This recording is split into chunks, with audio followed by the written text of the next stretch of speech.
Interdimensional perception is both an art and a science.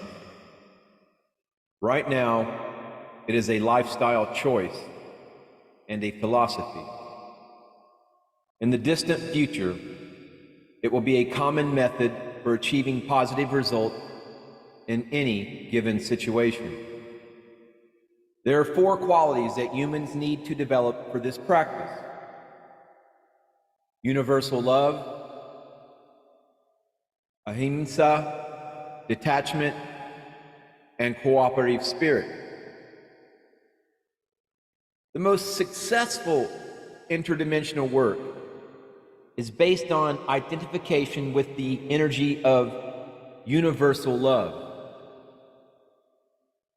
If you agree, hit that subscribe button, leave this video a thumbs up, and buckle up, stay along for the ride as we discuss universal love, ahimsa, detachment, cooperative spirit. In truth, this work can only be done through love, the work of an interdimensional communicator, a cosmic ambassador in the multiverse, if you will. Can only be done through love. That's where it starts, with an active and resonant heart chakra. Universal, unconditional love is the interdimensional vehicle that has the broadest access to all the world. This means that while we can read about this subject and have some success at accessing it, there is a lock on what we can accomplish. The key to open all doors is love. This love is not a weak, overly tolerant, or syrupy sweet love. It is an eyes wide open, intelligent, wise, stable, and mature love. It knows and sees all and still loves, no matter what the darkness or weakness. Many interdimensional communicators perceive the universe as a love song being sung everywhere simultaneously. Anywhere we plumb the depths of the universe, we discover choirs singing tone poems of every possible configuration. It is the music of affirmation, offering the opportunity to experience self, the one self, ourself, as existing everywhere at once. This cosmic self exists inside each of us. We are each a manifestation of the source, seeking to fully experience its own potential.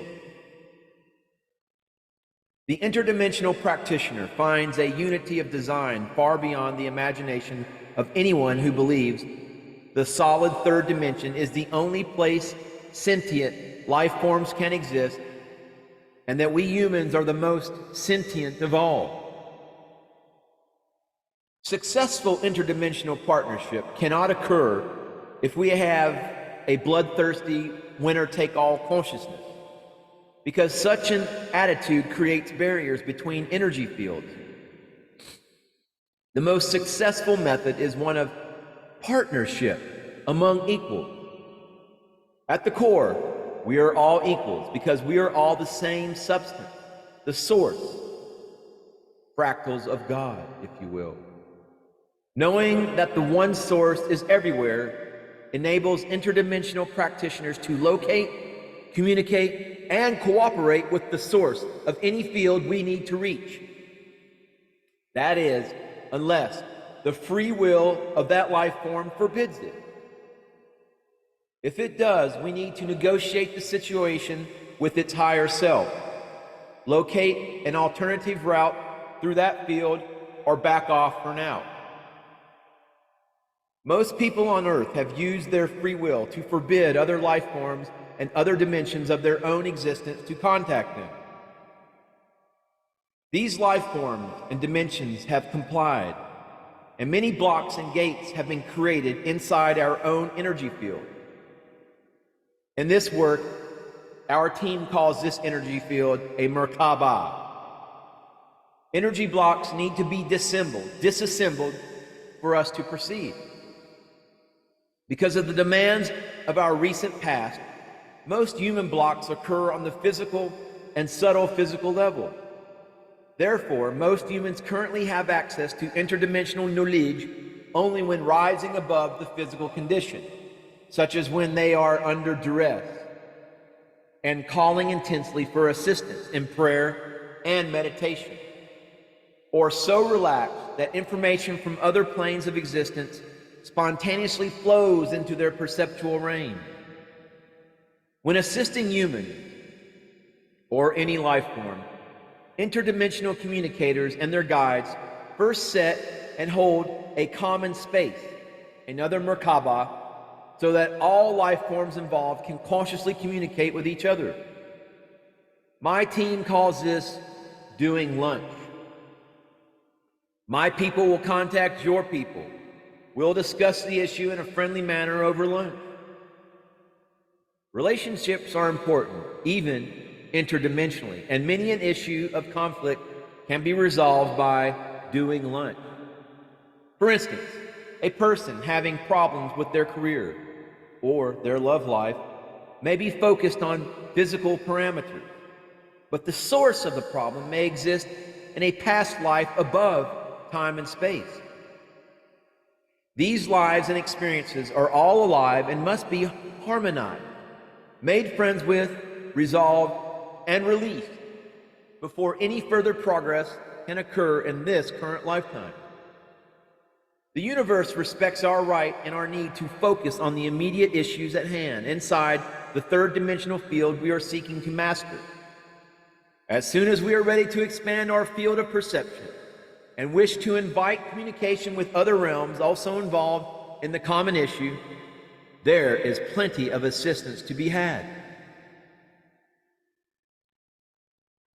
Another quality necessary for successful interdimensional communication is what the yogis called ahimsa,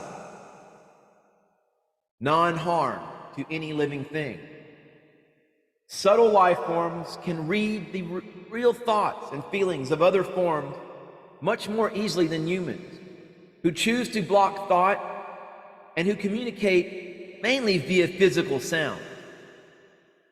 If we harbor any wishes to dominate or hurt a life form we are seeking to communicate with, the form instinctively knows it and will take defensive action. If we come in this consciousness of love, if we come in the consciousness of love and service to the one source, the form will sense that as well and will be more willing to work with us. However, this does not mean that the field we are seeking to communicate with will necessarily initially respond to us with love. It may be trapped inside a negative energy itself, which is why it needs assistance. The field itself may be a part of the dark forces of the universe that lovingly serve the source by holding the dark energies in place until the entire situation is transcended and the unity of the all is perceived. A third quality required for interdimensional partnership is detachment. This is the learned ability to stay separate from any particular reality so that we can experience whatever alternate ones require our attention. We communicators need to stay detached from the field of perception we are exploring, or we risk being locked temporarily into its frequency world. We can experience this situation as a general unease, a manifestation of the issues of the client, or an attempt by the offending energy to take control of our energy field. Lest anyone think this is spooky, understand that when an individual is overwhelmed by stress or depression, they are letting a life form, energy, overtake their own inherent, soul-connected, peaceful balance. That type of possession is so common that most humans don't even recognize it. Interference, whether from emotions or thoughts or other life forms, can manifest in many ways. It can range from uncontrolled anger to the client seeing contorted forms approaching or interacting with them, Interference is part of the reason all of us, and particularly communicators, need to consciously establish good field integrity. And one way to do this is to work with the Merkaba, which is the main tool our team works with. Being locked into a particular frequency means we have adapted our field to its field and have settled in. The natural grids that define every field have begun growing around and through us. This process gradually locks us into place. We have all at some point locked into the field of Earth's frequencies, otherwise we could not sustain our presence in this world. It is important to stay detached from the energy with which you are working. You must be able to clearly observe its structure so that you can decide how to move into and out of the field without getting trapped. Moving into and out of a frequency has many aspects. The interdimensional communicator knows there are conscious life forms guarding the energy field. Border patrols, whose job is to protect and seal entrance into and out of their world. The field also simultaneously exists as a light field grid. There may be complex spatial and geometrical relationships within the field that one must weave through. An experienced practitioner has already gone through the process of detaching from the frequency reality of third dimension Earth and remembers well how difficult that was. This capacity to be detached is part of virtually all intense spiritual discipline. Detachment involves seeing yourself and an energy or situation as separate from each other. Once you are able to see this way, you can define yourself as who you are at your core. You can then objectively see and precisely define what other energies are as well. Following this stage, you next learn to identify fully with other energies. Work peacefully with them, yet remain unaffected by them and able to detach and move on at will.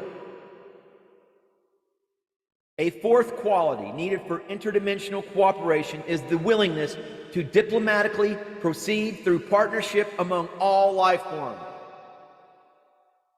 The interdimensional communicator must choose to approach the field of interest in a spirit of detached, loving, ahimsic cooperation, considering ourselves superior to other life forms or seeking to take advantage of them or get the better of them, one-upsmanship, however you want to call it, is not an option. Energy is potentially infinite. We can never, ever lord it over all of the potential fields of energy that exist. Moreover, every life form we encounter has its own bigger brother or sister who may eventually appear to assist the energy field under attack. My dear and esteemed viewer, if you'd like to learn more about the ins and outs of being an interdimensional communicator, please, by all means, hit that subscribe button. Leave this video a thumbs up and stay tuned as the Umbanda New Earth Ashram for Compassion and Strength will be offering more instruction for the skill sets involved with interdimensional communication. Namaste, Namaskaram.